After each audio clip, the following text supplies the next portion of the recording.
খুলনা ঘেরে মাছ ধরার দৃশ্য।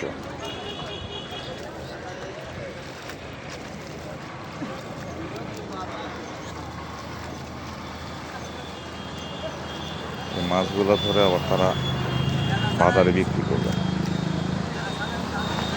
খুলনা, সাতক্ষীরা, বাগেরহাট এসব অঞ্চলে এর একটা ভালো ব্যবসা যদি কোনো প্রাকৃতিক দুর্যোগ না হয়।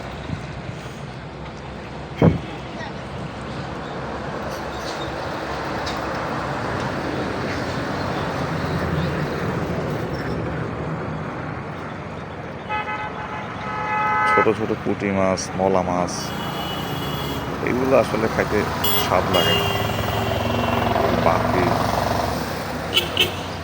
এগুলো চাষকৃত মাছ ওইগুলো অতটা স্বাদ লাগে না।